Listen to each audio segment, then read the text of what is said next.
I just want to start off with what I think is probably one of the biggest gags of this entire show was in the finale, seeing Mark's Innie back away from the door and realizing he was going back in, and Audi Gemma is on the outside now. What was it like to portray this, to bring this bittersweet short reunion between Mark and Gemma?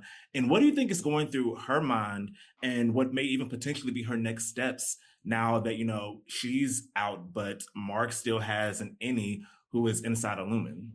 Yeah, I think that there's a lot happening really quickly in that moment. Initially, like, oh my God, like I'm out, like I'm myself, and then realizing that he's not behind her, and then she's like, "What are you doing? Like, come on, Yeah, we gotta go home," and then realizing that, oh my God, like it's not him, he is not Mark, and yeah, seeing him walk away, and she's just like calling out to him and hoping that she can break through that barrier, because it's so desperately sad for her to see him walking away. And then ultimately, I think that, once we're in that beautiful shot of Britt and Adam running down the hallway with that red light like flashing, it's just such an iconic moment. I think, Gemma's like, just, she would be going into trying to figure out the next step, like how do I fix this, because she's intelligent, and she's smart, but also like she's got 25 innies. Like what does that mean for her being outside Lumen? I don't know, but it hmm. could go so many different ways.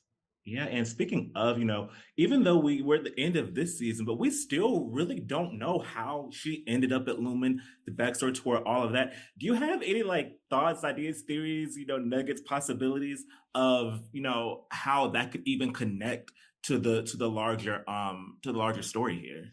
Yeah, I feel like as a viewer, as a fan watching, I feel like they've been watching for a while, maybe from the moment that they met at the blood drive, because there's so many details they pick up on that are in the little simulation rooms, and Hmm. like the things they know about her. I mean, maybe she told them as well, like under duress.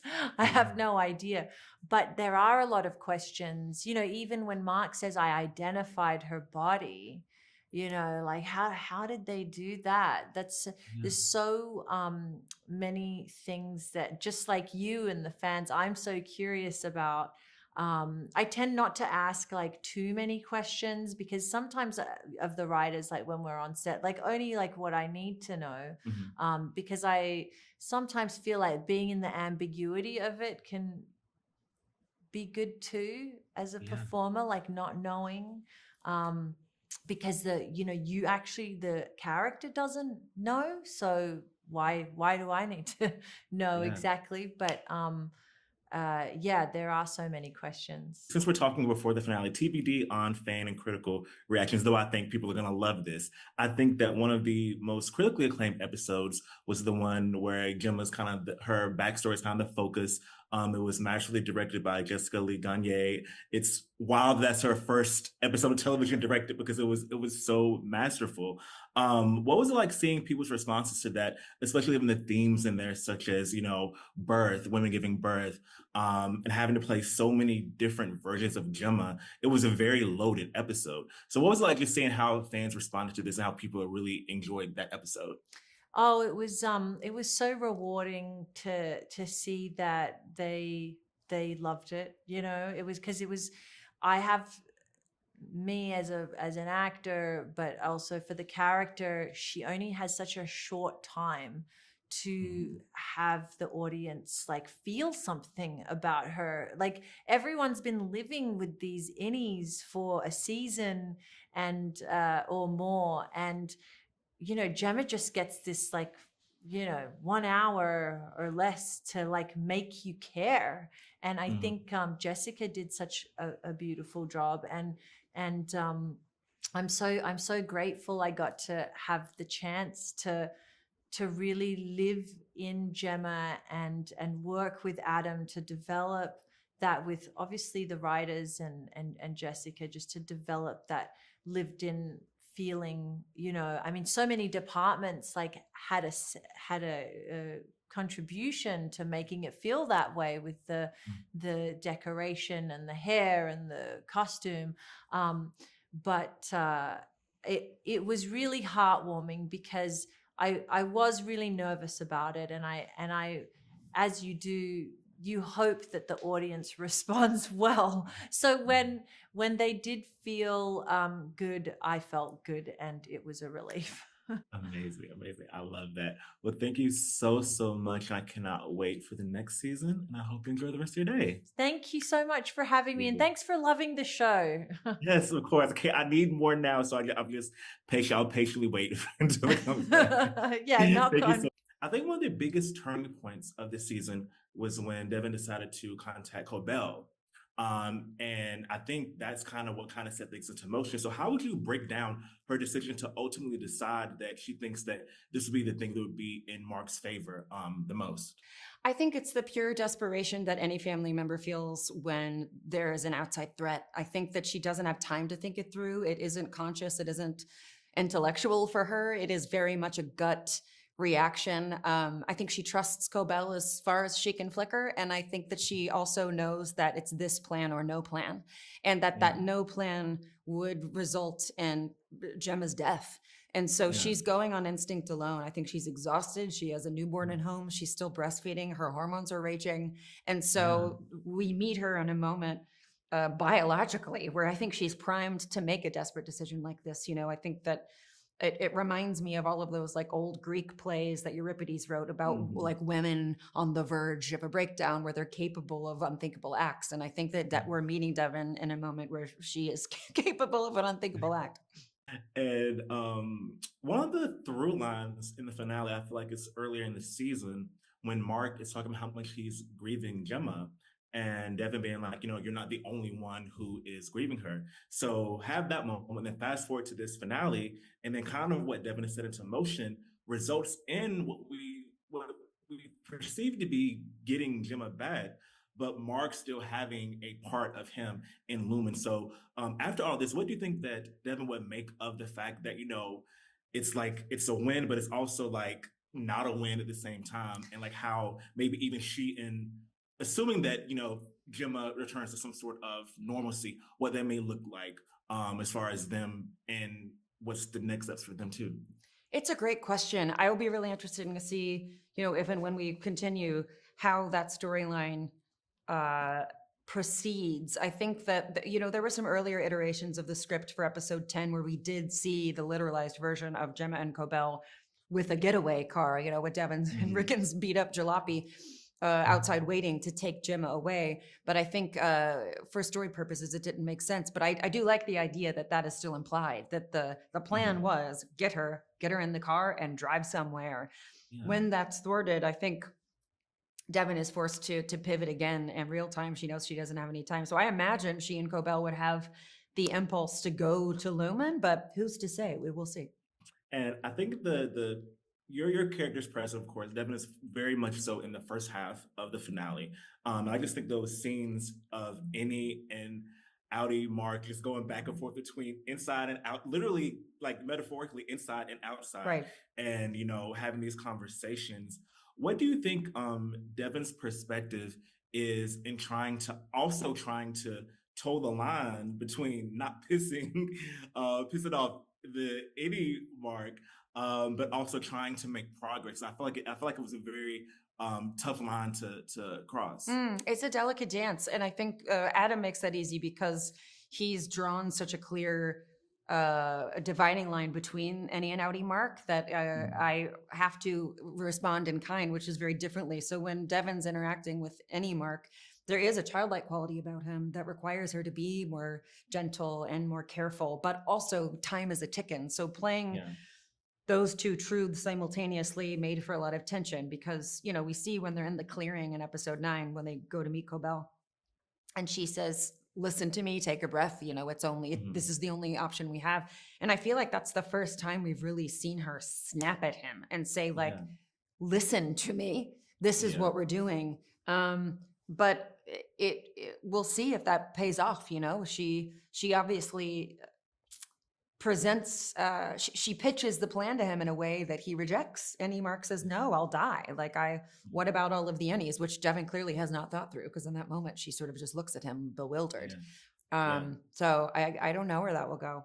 And I think she's really the only one that kind of knows how time is of the essence, because both Ennie and Outie Mark, I think, can't, because they're only their own versions of their worlds. They don't really see that. So I think she's trying to like bridge the gap between that. Yes, she's like, I have a literal watch on, and I'm going to wrangle these cats if it kills me. Because you have Cobell, who speaks at a glacial pace because she has that sort of intense, and I think Devon is just like, Jesus, people, can we get the plan going? Let's get moving. Let's get moving. Well, thank you so much for chatting with me. I cannot wait for everyone to see this finale, and I hope you enjoy the rest of your day. Thanks so much. You too. Even in this finale, your character, the goats of it all, a lot of it is still a mystery to the audience. And like, I think for me, I kind of related to, the cult aspect, the spirituality aspect, and like the religiosity of Kier and Lumen and the Egans. So I want to know for you, how privy were you as far as to the Lumen origin story to inform your character? And if you only knew what we know right now, how would you interpret her value system that we see this season?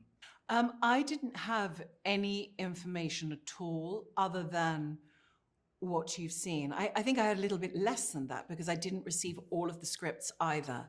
So I was starting from a place that was quite abstract, but I'm a huge fan of the show. It is one of my favorite shows on TV of all time. So I'd watched the first season about 3 times and felt very willing to be enmeshed with this world.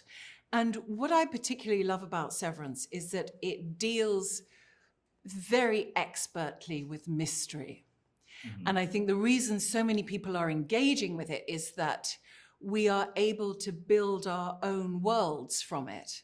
So what resonated with me in the show were so many things that I was thinking about creatively at the time, and that resonate with our times, with the idea of what does it mean to be a part of an organization?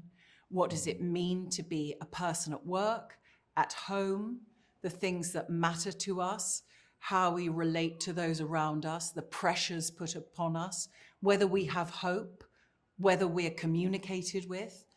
All of those things, I mean, are just it's such a rich show. There were so many different aspects that these things that I was interested in, like perhaps organized religion or corporate entities. Bureaucratic speak has always been something that has really interested, entertained, and repelled me.